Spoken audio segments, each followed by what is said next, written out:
As any parent can attest, having kids changes your life in many ways. But while we spend a lot of time talking about how what we do affects them, we rarely talk about how they reshape us and how that's changed in the past few generations. That's exactly what my next guest is looking to explore.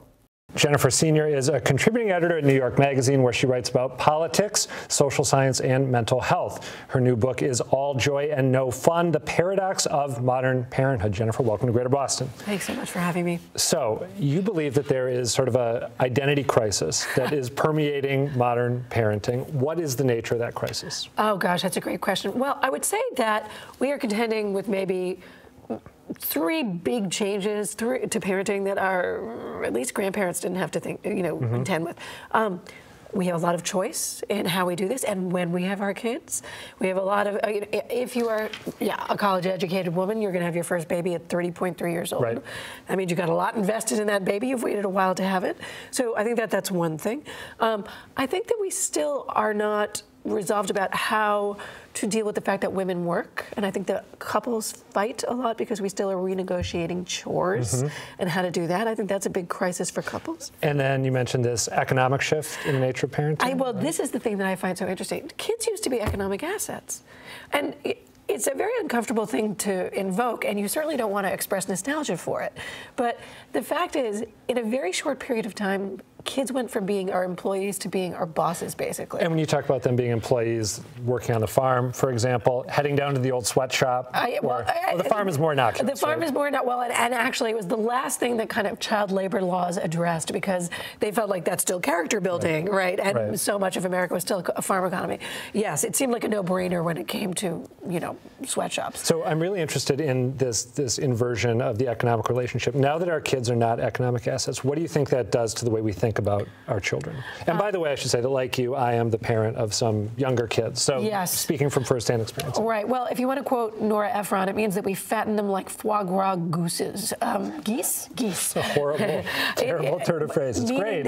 Meaning that we overcultivate them within an inch of their lives, right?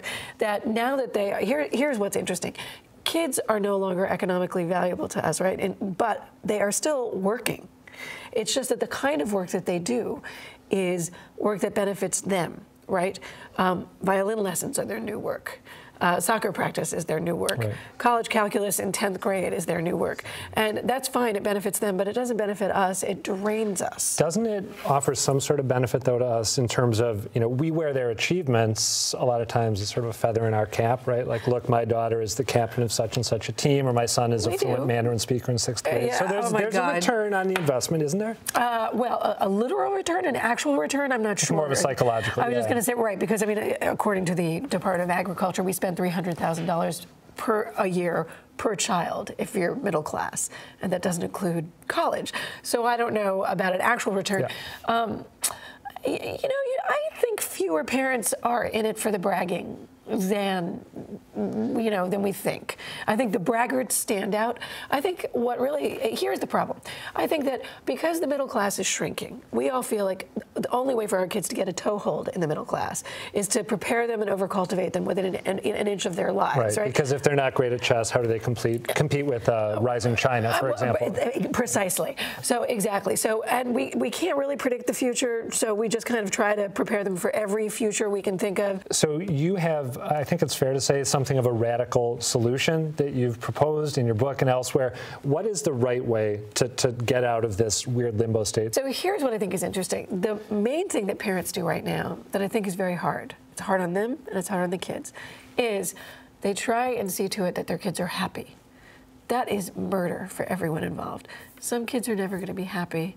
It's a lot of pressure to ask a child to be happy. Yeah. It's a lot of pressure on a parent. Teaching a kid to be happy is not like teaching them how to do math or ride a bike or plow a field or chop a pile of wood. Jerome Kagan, who is, I believe he was at Harvard, he's a developmental psychologist, he pointed out that eventually modern kids were going to become dependent on praise because they couldn't do anything. So my feeling is, make them productive and ethical. Don't work on their happiness, because it's a losing battle. You mentioned in your book this paradox that I think was a study of teen moms in Texas, right? Not teen moms, I'm sorry, just mothers in Texas. About 900 mothers in Texas who didn't really love spending time with their kids, right? Well remembered, very well remembered. Okay. So here was what brought me to this whole subject to begin with. I wrote a book about the way kids affect their parents and not how parents affect their kids for this reason. There is a very robust body of literature in social science that says kids do not make you happy. They compromise your happiness, if anything. Here's what's interesting. When these Texas women were asked, to rank what they did over the course of the day in terms of pleasurability, childcare came in 16 out of 19.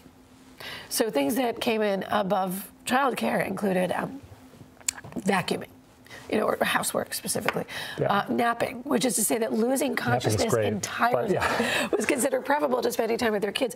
And I don't think, first of all, this doesn't mean that we don't love our children in a psychotic and deep way. I think it means that something about the moment-to-moment prospect of or experience of parenting has changed. Right. And yet there is also, as you point out, evidence that parents feel this sort of deeper, longer term, more detached, but still deep satisfaction, right? About the time they spend with their children, the memories that we take away. Parents rate very high on meaning. Very high on meaning. They're much less likely to take their own lives. I mean, imagine that.